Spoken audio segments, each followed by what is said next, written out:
Su esposa le había sido infiel con un criminal. Pero esa no era la peor parte. La peor parte era que ella le había permitido a este hombre golpear a su hijo de 13 años. Y cuando Grayson llamó a la policía para proteger al niño, su esposa destruyó su carrera en una sola noche. Alina Cohart era vicepresidenta de Recursos Humanos en una importante corporación. Tenía poder, dinero, conexiones. Pensaba que podía encubrir cualquier cosa. Incluso el hecho de que su amante fuera un criminal convicto con documentos falsos. Incluso el hecho de que amenazara a su propio hijo. Pero Alina no sabía una cosa. Su marido había trabajado en cumplimiento normativo durante 15 años. Sabía cómo reunir pruebas, cómo documentar crímenes, y cómo usar el sistema contra aquellos que se creen por encima de la ley.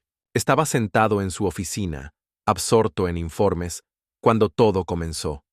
Las luces fluorescentes zumbaban mientras sonaba el teléfono de Grayson Cohart. Número desconocido.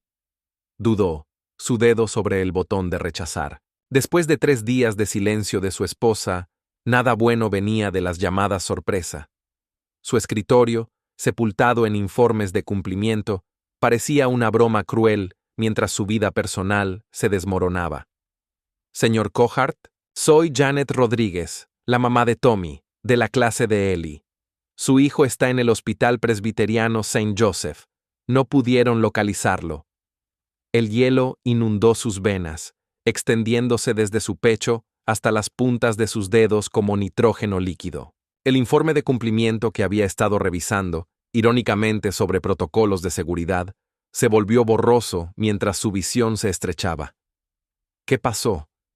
¿Qué tan grave está herido? ¿Está consciente? No sé los detalles. Tommy solo dijo que había una ambulancia en casa de Rick. Los paramédicos estaban trabajando con él y cuando lo subieron. Solo llegue, ¿de acuerdo? Habitación 7 en emergencias. Y señor Cohart, conduzca con cuidado. En casa de Rick, no en casa, no en la escuela. Rick Danner, el tipo del almacén que Alina llamaba solo un ayudante. Durante 8 meses había merodeado como un cazador. Ellie se encogía ante su voz. Se quedaba más a menudo mientras Grayson trabajaba hasta tarde, siempre hablando de disciplina y respeto, como un hombre que ya había usado los puños. Las manos de Grayson temblaron al tomar sus llaves. Alina debería haber llamado primero. Ella también era el contacto de emergencia de Ellie, su esposa durante 15 años, vicepresidenta de RRHH en Sentinel Cybersecurity, su jefa indirecta. Ella lo controlaba todo, excepto esto. El trayecto por el tráfico nocturno de Denver le pareció interminable.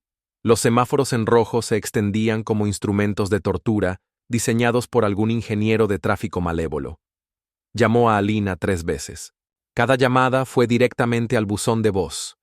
Cada llamada sin respuesta amplificaba su creciente temor hasta convertirse en un dolor físico en el pecho. Ha contactado con Alina Cohart, vicepresidenta de Recursos Humanos en Sentinel Cybersecurity. Deje un mensaje detallado con su nombre completo, departamento y naturaleza de su consulta, y le devolveré la llamada en 24 horas. Profesional. Fría. La misma voz que usaba con los subordinados que la decepcionaban. La voz que una vez había susurrado promesas de amor, ahora reducida a eficiencia corporativa. Alina, soy yo. Ellie está en el hospital, en la sala de emergencias. Llámame de inmediato. Su voz se quebró en la última palabra, revelando una desesperación que no había sentido desde el ataque al corazón de su padre hace 12 años. La entrada de emergencias del Presbiteriano St. Joseph brillaba con una iluminación intensa que hacía que todo pareciera enfermo y estéril. Grayson corrió a través de las puertas automáticas, con la credencial lista, el corazón golpeando contra sus costillas con la fuerza suficiente para romper un hueso. El olor antiséptico lo golpeó como un golpe físico, trayendo a la memoria los últimos días de su madre. Ellie Cohart jadeó en la recepción, apoyándose pesadamente en el mostrador. Mi hijo. 13 años. Recibí una llamada. La expresión de la enfermera se suavizó con reconocimiento. Era de mediana edad, hispana, con ojos amables que habían visto demasiado trauma en las salas de emergencia. Su credencial decía María Santos. Habitación 7. Su esposa ya está aquí. Pero señor, ha habido algo de confusión sobre... ¿Dónde está? ¿Está bien? Al final del pasillo. Pero señor, ha habido un desacuerdo sobre los derechos de visita. Quizás debería hablar primero con la enfermera encargada. Grayson ya estaba en movimiento, sus pasos resonando en las baldosas estériles como disparos en una catedral. La habitación 7 apareció delante como un faro de terror. Y allí estaba ella. Alina permanecía como un centinela fuera de la puerta, con sus tacones de diseñador bien plantados, los brazos cruzados sobre su blazer a medida. Su cabello caoba estaba perfectamente peinado a pesar de la emergencia, ni un solo mechón fuera de lugar. Siempre la ejecutiva, incluso en crisis, incluso cuando su hijo estaba herido y sangrando. Ella lo vio venir y se interpuso directamente en su camino, bloqueando la entrada con su cuerpo como una especie de cerbero corporativo. «No puedes entrar ahí», dijo, su voz con esa autoridad de sala de juntas que usualmente hacía que los subordinados se encogieran y se dispersaran. «Claro que sí, es mi hijo. Él no quiere verte, Grayson». Sus ojos verdes eran fríos como el hielo, calculadores, ya ejecutando escenarios de control de daños. Él pidió específicamente verme a mí. Que estés aquí solo lo alterará más. Ya ha pasado por suficiente trauma. Muévete. Él se acercó, lo suficiente para oler su costoso perfume, Chanel No. 5, mezclado con algo más. Miedo. Sudor. Apenas detectable, pero inconfundible para alguien que había vivido con ella durante 15 años. No. Ella afianzó más sus pies, sus tacones de diseñador haciendo clic en el linóleo como puntuaciones. Empeorarás esto. Siempre empeoras las cosas cuando te pones emocional. Detrás de Alina, una enfermera salió de la habitación 7, la misma de la recepción. Su uniforme, con pequeños personajes de dibujos animados, parecía obsceno en el contexto de un trauma infantil. Miró entre ellos con obvia incomodidad, reconociendo la tensión que crepitaba como electricidad antes de una tormenta. En realidad, dijo la enfermera en voz baja, apenas un susurro. El paciente pidió a su padre primero. Intentamos llamar al señor Cohart varias veces antes de contactar a la señora Cohart. El niño fue muy específico en querer a su papá. El color se drenó del rostro de Alina como agua de una presa rota. Eso no es... Estaba confundido, traumatizado, conmoción cerebral. No sabía lo que decía. Señora, yo estuve allí cuando recuperó la conciencia en la ambulancia. Él pidió específicamente papá 3 veces, muy claramente, sin confusión. Grayson rodeó a su esposa, pero ella le agarró el brazo con uñas bien cuidadas que se le clavaron a través de la manga como garras diseñadas para la guerra corporativa. No. Sus uñas sacaron sangre a través de la tela. Harás que esto se trate de ti. Siempre haces que todo se trate de ti, en lugar de centrarte en soluciones. Él se la quitó con más fuerza de la necesaria y empujó para entrar en la habitación. Eli estaba sentado en la mesa de exploración, con las piernas colgando como un niño mucho más pequeño, una bata de hospital holgada en su cuerpo de 13 años. Su ojo izquierdo estaba completamente hinchado y cerrado, con moratones morados que se extendían por su pómulo como tinta derramada. Moratones de huellas dactilares marcaban sus brazos superiores con perfecto detalle, impresiones de tamaño adulto en la piel pálida que contaban una historia de agarres violentos. Arañazos recorrían su cuello en surcos paralelos. Más moratones asomaban por debajo de la bata del hospital, una constelación de violencia mapeada en su pequeño cuerpo. Papá. La voz de Eli salió pequeña, más joven de lo que era, ahogada por las lágrimas y los analgésicos que hacían que sus palabras sonaran ligeramente arrastradas. Dios mío. Grayson cruzó la habitación en 2 zancadas, sus manos flotando como colibríes, con miedo de tocar y causar más dolor. ¿Qué pasó? ¿Quién te hizo esto? Cuéntame todo. El ojo bueno de Eli se desvió hacia la puerta donde Alina permanecía, su silueta retroiluminada por la dura luz del pasillo como una especie de ángel corporativo vengador. Se inclinó hacia adelante, susurrando tan bajo que Grayson tuvo que esforzarse para escuchar por encima de los pitidos de los monitores y los lejanos sonidos del hospital. Fue Rick, el novio de mamá. Me empujó por las escaleras en su casa cuando le dije que dejara de gritarme. El mundo se inclinó sobre su eje. La visión de Grayson se estrechó, la sangre rugiendo en sus oídos como un tren de carga que arrastraba 20 años de rabia reprimida. Rick Danner, el contratista de almacén que Alina afirmaba que era solo un amigo del trabajo. El hombre que había estado visitando su casa durante meses, arreglando cosas, quedándose a cenar, sintiéndose como en casa. El mismo Rick que hacía comentarios inapropiados sobre disciplina y respeto cada vez que Ellie mostraba una actitud adolescente normal. El hombre que había estado durmiendo en la cama de Grayson mientras él trabajaba turnos de cumplimiento hasta tarde. Dijo que si le contaba a alguien, se aseguraría de que nunca más te viera. Continuó Ellie, con las lágrimas corriendo por su rostro magullado. Dijo que mamá lo elegiría a él antes que a mí, antes que a ti. Dijo que yo solo era un error de todos modos, y los errores se podían arreglar.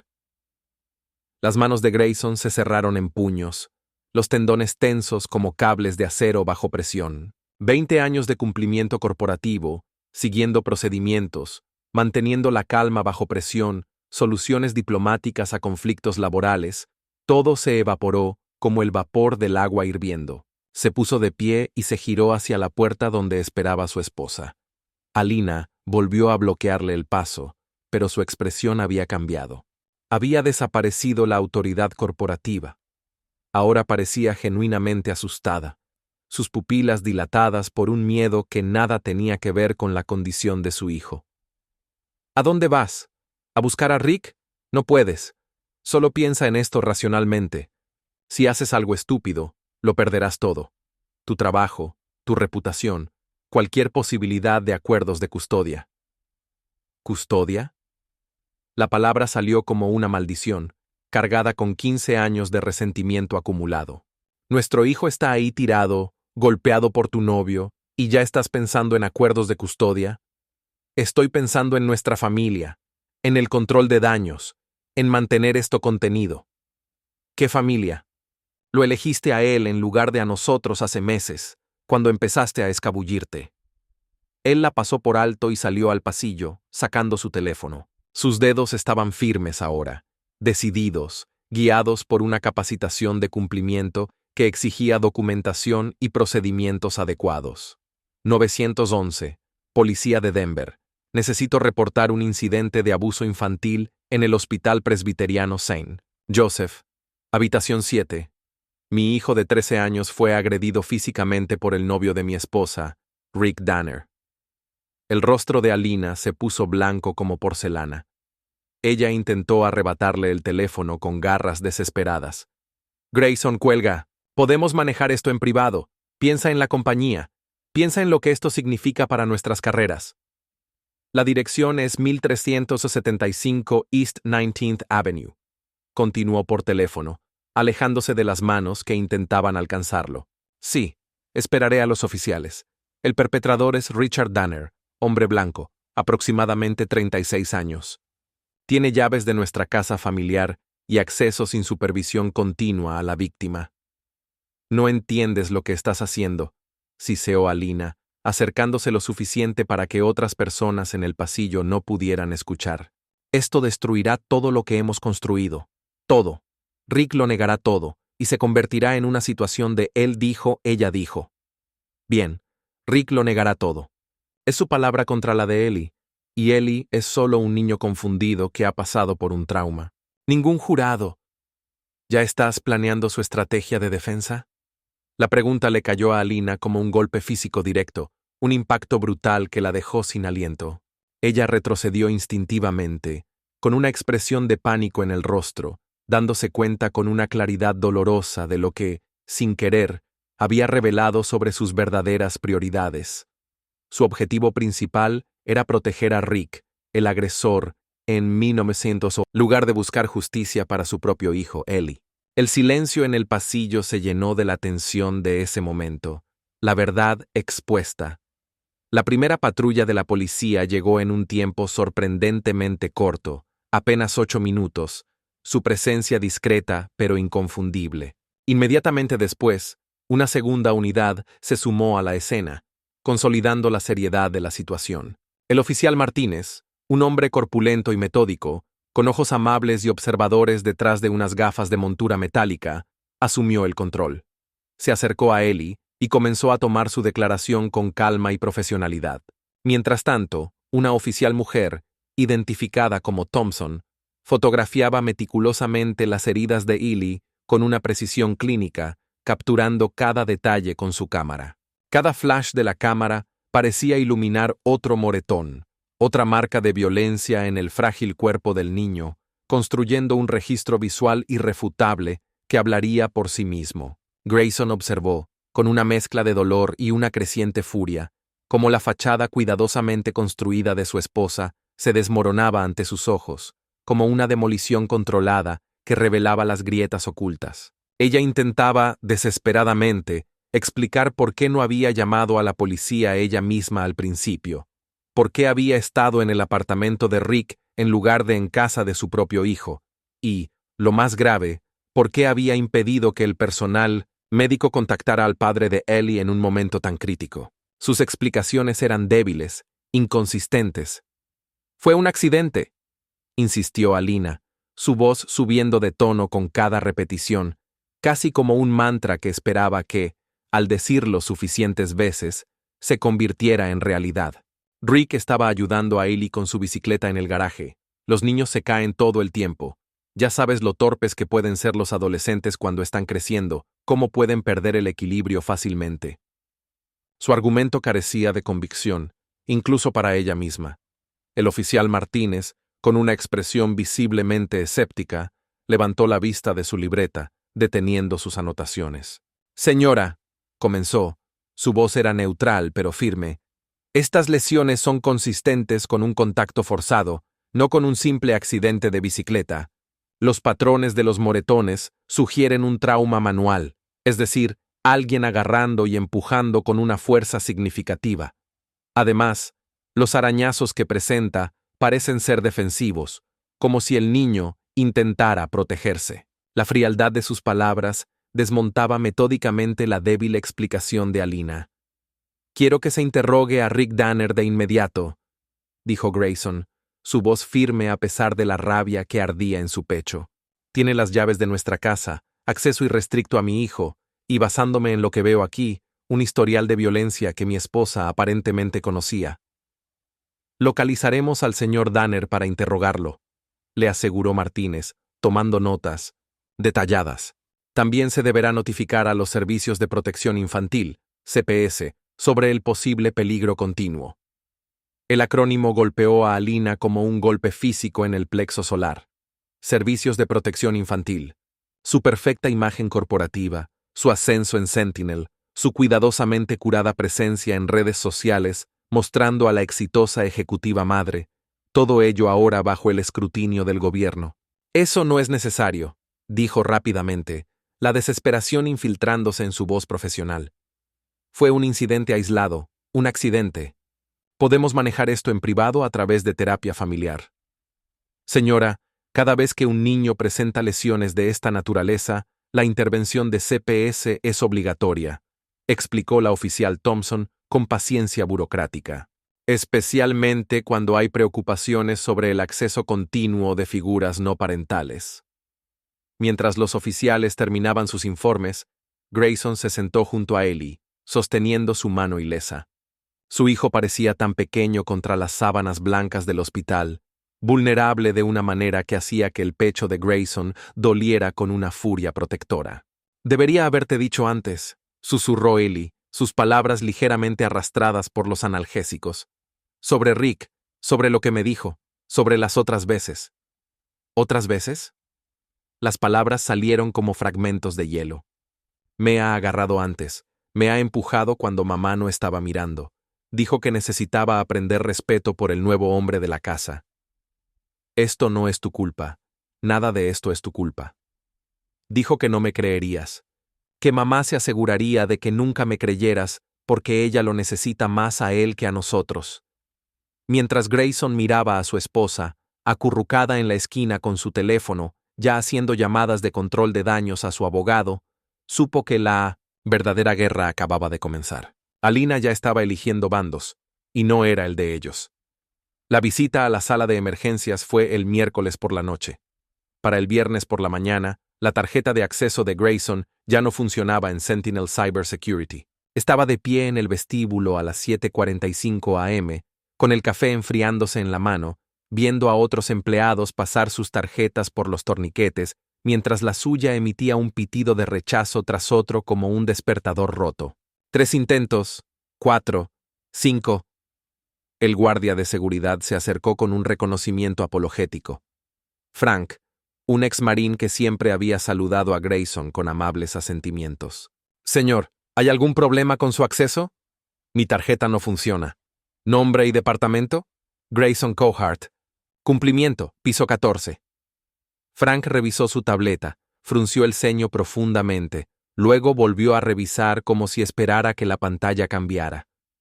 Aparece con acceso suspendido, efectivo desde ayer por la tarde a las 6:47 p.m.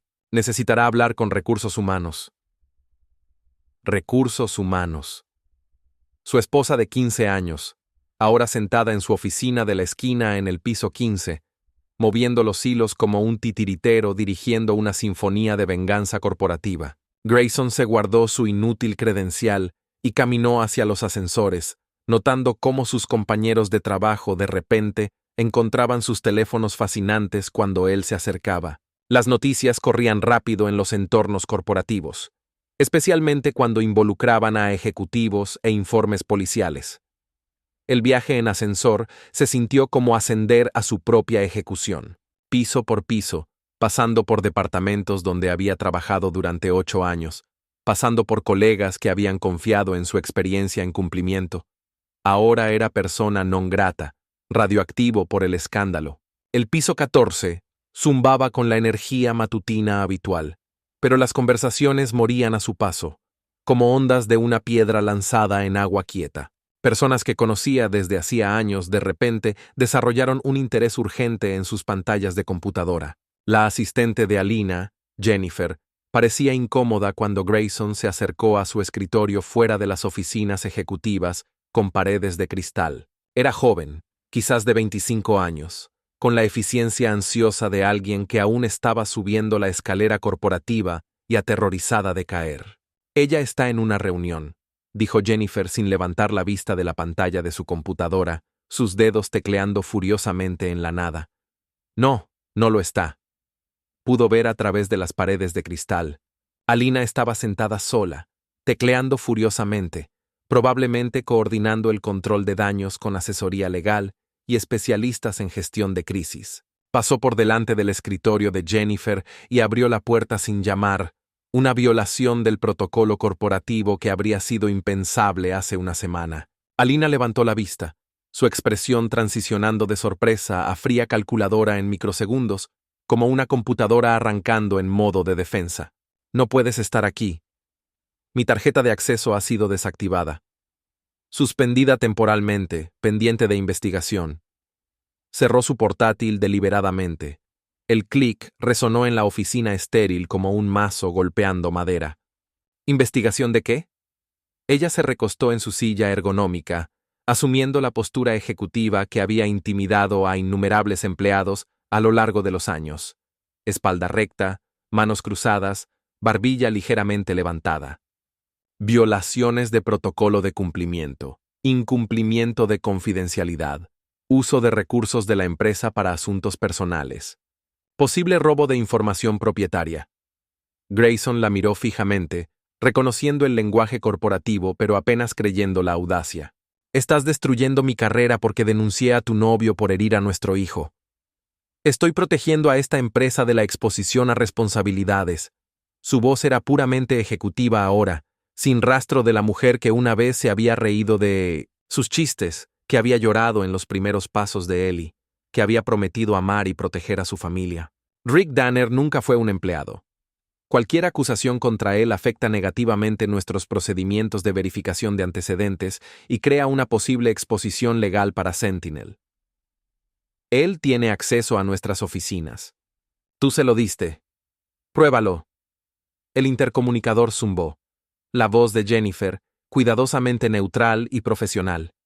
Señora Cohart, seguridad está aquí. Dos guardias aparecieron en la puerta como ejecutores corporativos sincronizados. Grayson los reconoció a ambos. Mike Santos y Torres, tipos con los que había charlado en el vestíbulo durante años sobre fútbol y el clima. Ahora lo miraban como una amenaza a la seguridad corporativa, su familiaridad amistosa reemplazada por una distancia profesional. «Escorten al señor Cohart fuera», dijo Alina, su voz con la autoridad ejecutiva. «Debe entregar su portátil y cualquier propiedad de la empresa inmediatamente. Revisen sus efectos personales en busca de documentos sensibles». La caminata hasta su cubículo se sintió interminable y humillante, como una procesión corporativa de un acusado pasando por testigos silenciosos que lo observaban con una mezcla de curiosidad y lástima. Sus compañeros de trabajo, con quienes había compartido innumerables horas y proyectos, lo miraban fijamente mientras él, con movimientos resignados, empacaba sus pocos artículos personales en una caja de cartón que emanaba el familiar olor a tóner de copiadora. 8 años de arduo trabajo de cumplimiento, de construcción de relaciones sólidas con clientes, de acumulación de un profundo conocimiento de la industria, todo eso parecía borrado de un plumazo por la firma de su esposa en un documento de despido. Mike, el guardia de seguridad, esperó pacientemente junto a él, con una discreción respetuosa, mientras Grayson recogía sus preciadas fotos familiares, su taza de café con la inscripción Pro Uno Papá, que Eli le había regalado hacía 3 navidades, un pequeño cactus que, sorprendentemente, había logrado sobrevivir a pesar de su completa falta de habilidades de jardinería. El portátil de la empresa, sin embargo, se quedó atrás, en su escritorio, bloqueado a distancia por el departamento de TI, y, muy probablemente, siendo analizado forensemente en busca de cualquier signo de mala conducta que pudiera justificar su despido. «Lo siento por esto, hombre», murmuró Mike en voz baja mientras caminaban hacia el ascensor, con un tono lo suficientemente discreto para que Torres, su compañero, no pudiera escuchar.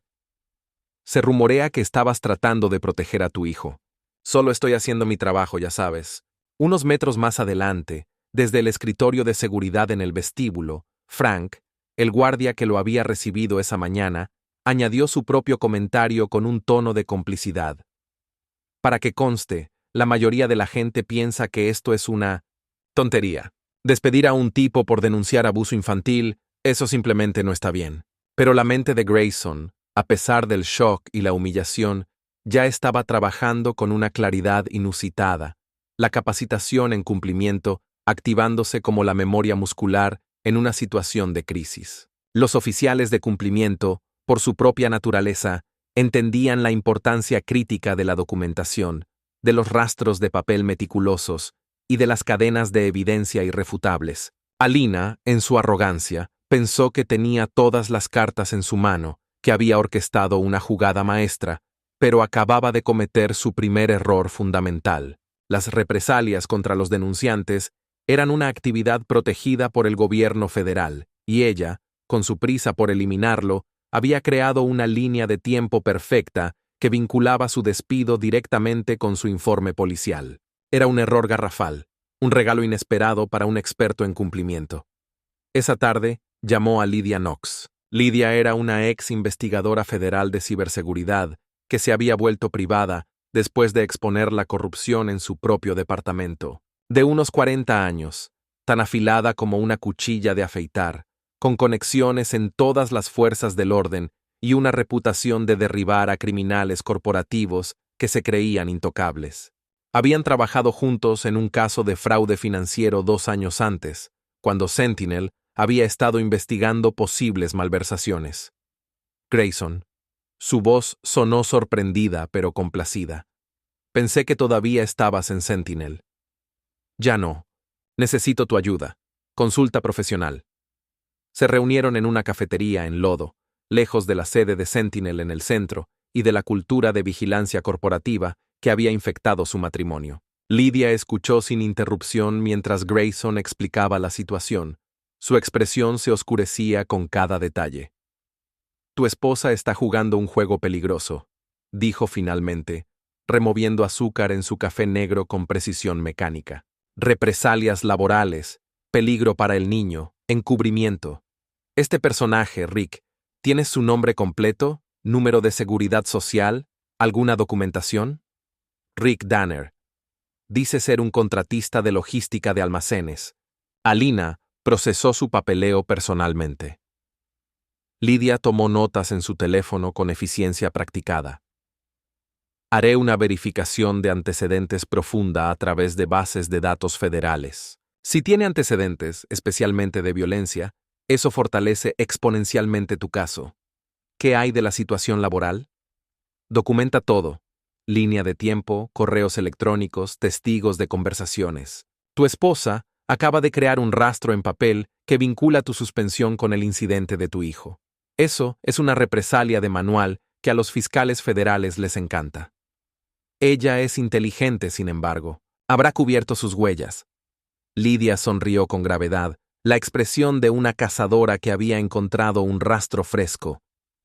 Yo soy más inteligente. Dame 48 horas. El fin de semana se arrastró como una condena de prisión, medida en latidos del corazón. Ellie se quedó con Grayson en el apartamento de su hermano, mientras Alina se encargaba de lo que ella llamaba gestión de crisis. CPS había programado entrevistas para el lunes. La policía seguía buscando a Rick, quien aparentemente había desaparecido después del incidente del hospital como humo en el viento. El domingo por la noche, Lidia llamó con resultados que lo cambiaron todo. Rick Danner no existe, dijo sin preámbulos, su voz con la satisfacción de una cazadora que había encontrado a su presa. ¿Qué quieres decir? El número de seguridad social que tu esposa usó para su papeleo de contratista pertenece a un hombre de 70 años fallecido en Florida, que murió hace 3 años. El nombre real de Rick es Richard Dennis. 3 condenas por agresión, 2 cargos de violencia doméstica. Cumplió 18 meses en la correccional de Pueblo por amenazas agravadas. El agarre de Grayson en el teléfono se apretó hasta que sus nudillos se pusieron blancos. Alina contrató a un delincuente violento con credenciales falsas. Se pone mejor. Ha estado usando múltiples identidades para trabajos de contratista en Colorado y Wyoming. Tu esposa o no hizo ninguna verificación de antecedentes, o lo sabía y no le importó. Ella lo sabía, probablemente. Te estoy enviando su historial criminal real ahora mismo. También encontré algo más. Los registros bancarios muestran pagos en efectivo de una cuenta corporativa de Sentinel a varias direcciones donde Richard Dennis ha vivido en los últimos 18 meses. Tu esposa le ha estado pagando por debajo de la mesa. Las piezas encajaron como una cerradura abriéndose con la llave correcta. Alina no solo había estado acostándose con Rick, había estado blanqueando dinero a través de pagos falsos a contratistas. Fraude corporativo para financiar su relación personal con un criminal violento. Necesito que prepares un informe completo, dijo Grayson. Todo. La identidad falsa, los pagos, el historial criminal, la línea de tiempo. Ya he empezado. Pero Grayson, esto se va a volver nuclear. ¿Estás seguro de que quieres quemarlo todo? Por la ventana del apartamento de su hermano, Grayson pudo ver a Ellie inmerso en un videojuego en el sofá, aún recuperándose visiblemente de los moratones que, para ese momento, se habían convertido en pruebas documentadas e irrefutables. Su hijo de 13 años, el mismo que había sido amenazado para que guardara silencio por un criminal de carrera al que su propia madre había introducido en su hogar, ahora mostraba signos físicos de esa violencia. La imagen de Ellie, tan vulnerable y todavía marcado, reafirmó la fría determinación de Grayson. Ella tomó su decisión, sentenció Grayson en voz baja, la frase cargada de resignación y una amarga certeza. Ahora vive con las consecuencias de esa elección. 3 días después, la estrategia de Grayson comenzó a arrojar pruebas aún más devastadoras. Lidia, con su inquebrantable pericia investigativa, había rastreado meticulosamente cada movimiento de Rick, utilizando una combinación de registros detallados de tarjetas de crédito, datos precisos de teléfonos celulares y grabaciones de vigilancia estratégicamente ubicadas, construyó un expediente sólido. La imagen que surgió de esta investigación exhaustiva era la de un hombre que no solo interactuaba con la familia, sino que realizaba negocios ilícitos directamente desde las oficinas de Sentinel, utilizando descaradamente los recursos corporativos para coordinar una red de actividades criminales continuas. Tu esposa no solo hacía la vista gorda, ella estaba orquestando todo el entramado, explicó Lydia con una claridad brutal durante su reunión de seguimiento, presentando los hallazgos como si estuviera desgranando una operación compleja. Ella estaba proporcionando apoyo material y logístico a una empresa criminal en curso, facilitando sus operaciones desde dentro de la propia compañía. La implicación era clara y abrumadora. El martes por la mañana, llegó una llamada inesperada de Jess Riley, la abogada de derecho familiar, a quien Lydia había recomendado con insistencia. Jess, una exfiscal con una reputación formidable por su agresividad en litigios de custodia y su eficacia en casos de denuncias corporativas, tenía una voz que transmitía una autoridad innata, la seguridad de alguien acostumbrado a prevalecer. Señor Cohart, comenzó Jess, su tono era directo y sin rodeos. He revisado con detenimiento los materiales preliminares que su investigadora proporcionó. Necesitamos reunirnos, inmediatamente. La urgencia en su voz era palpable. La oficina de Jess se alzaba majestuosamente en el piso 20 de un moderno rascacielos en el centro de la ciudad.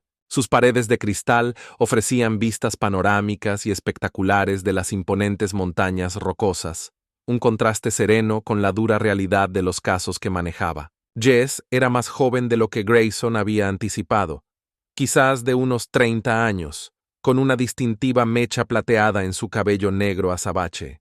Lo que más impactó a Grayson fue su intensidad carnívora, una mirada aguda y concentrada que le recordó vívidamente a la de un gato cazador evaluando a su presa, calculando cada movimiento antes del asalto final.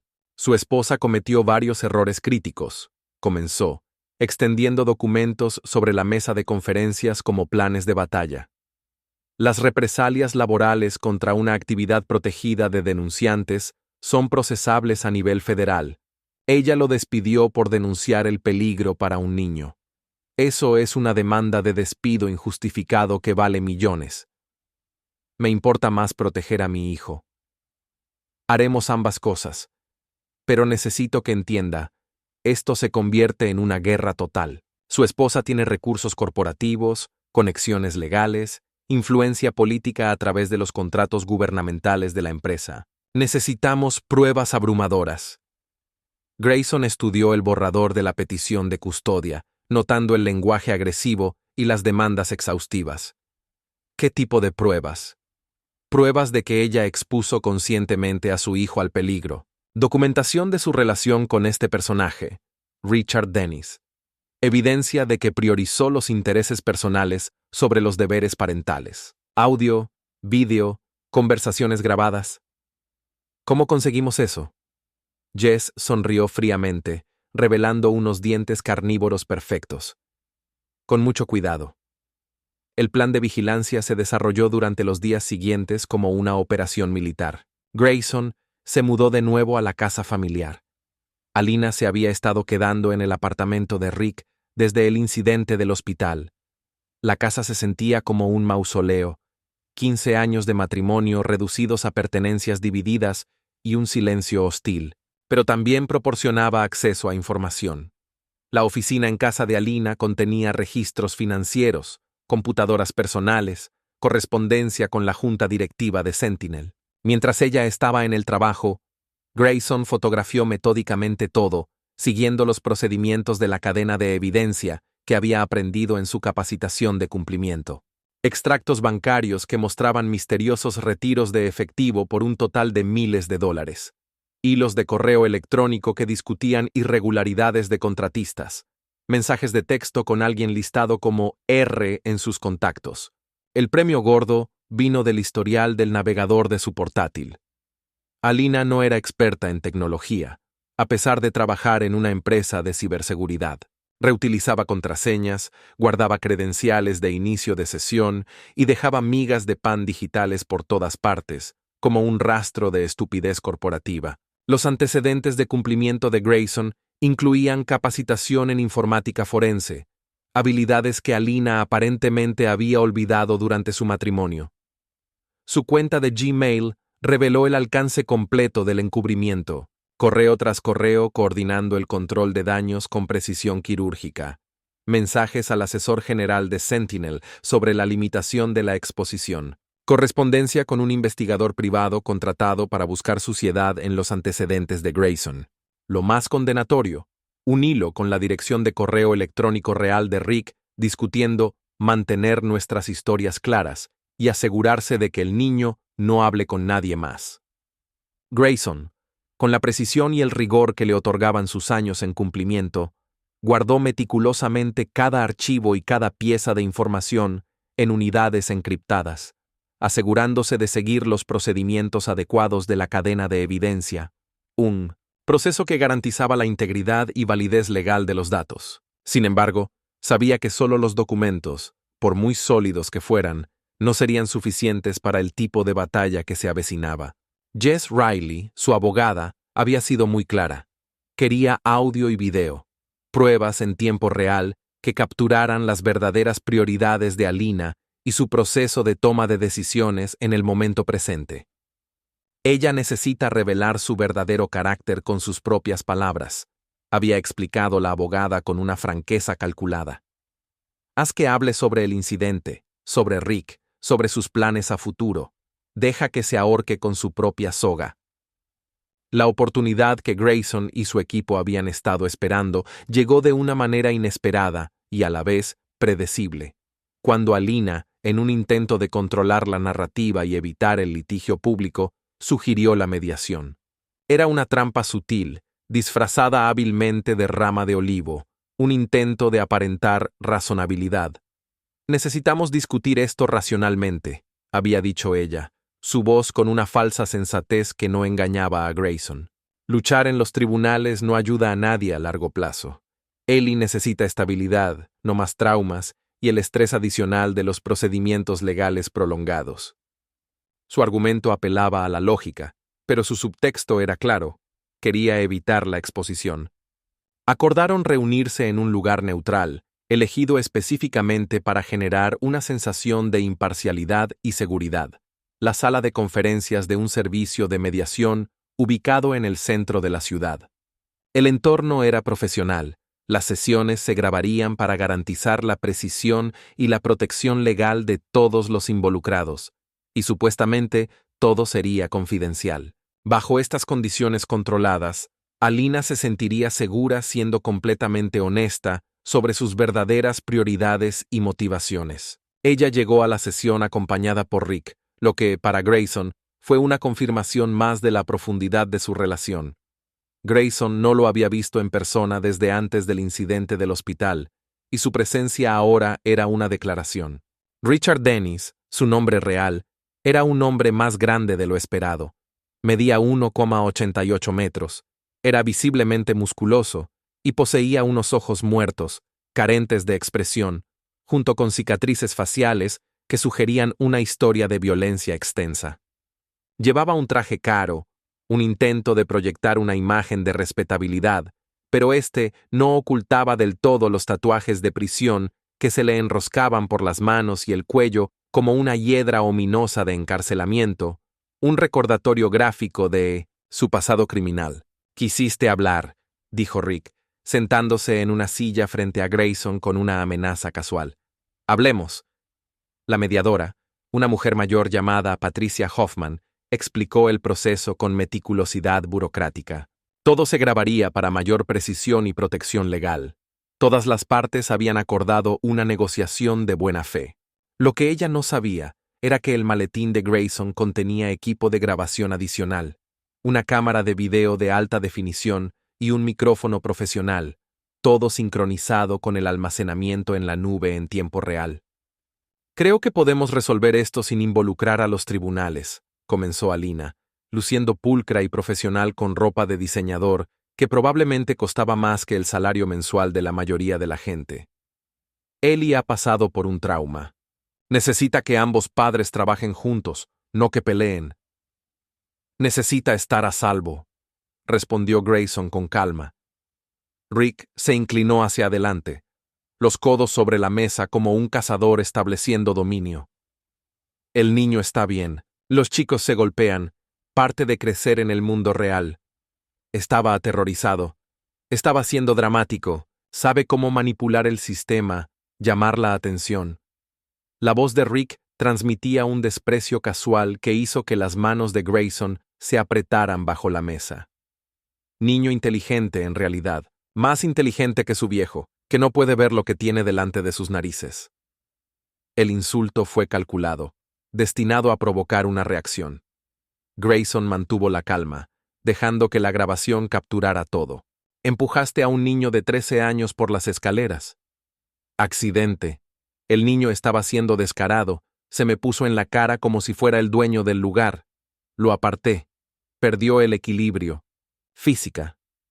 Eso no es lo que le dijo a la policía. La expresión de Rick se endureció, revelando atisbos de violencia endurecida en prisión bajo el traje caro. El niño está confundido, traumatizado, como dijo Alina. Podría recordar las cosas de otra manera después de haber tenido tiempo de pensar en las consecuencias.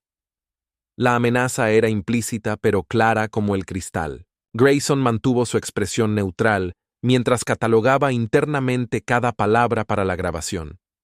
¿Qué estás sugiriendo exactamente? Los niños necesitan disciplina, estructura. Quizás su papá ha sido demasiado blando, dejándolo correr salvaje como un mocoso mimado. Alina se movió incómodamente en su silla. Rick, discutimos mantener esto centrado en... Discutimos que yo fuera parte de esta familia, interrumpió Rick, su voz subiendo con una ira repentina que llenó la habitación como gas tóxico. Que yo tuviera voz en cómo se cría a ese niño. Prometiste que las cosas cambiarían después del divorcio. La mediadora pareció alarmada, reconociendo el repentino cambio en la dinámica de la sala. Caballeros, mantengamos esto centrado en... Intentó intervenir, pero sus palabras fueron cortadas bruscamente. Cállese, señora. Rick se puso de pie, alzándose imponentemente sobre la mesa como una nube de tormenta a punto de estallar. Esto es asunto de familia, y usted no sabe nada de familias. Se giró de nuevo hacia Grayson, inclinándose hacia adelante con las manos firmemente apoyadas en la mesa. Su mirada era directa y desafiante. Tu hijo necesita aprender respeto. Por su madre, por sus decisiones, por mí como el nuevo hombre de la casa. Y si no lo hace... Rick sonrió, y esa sonrisa era genuinamente aterradora, la expresión de alguien que había resuelto problemas con violencia durante años. Entonces aprenderá por las malas, como lo hizo la semana pasada cuando me contestó de forma insolente. La admisión, la confesión tan casual de violencia deliberada, flotó en el aire como un gas venenoso. Incluso Alina pareció impactada por su franqueza brutal. Rick, susurró ella, su voz apenas audible, dijiste que fue un accidente. Fue un accidente que no aprendiera la primera vez. No será un accidente si hay una segunda vez. Los niños necesitan consecuencias por sus acciones. Grayson se puso de pie lentamente, cada movimiento deliberado y cargado de intención. Esta mediación ha terminado.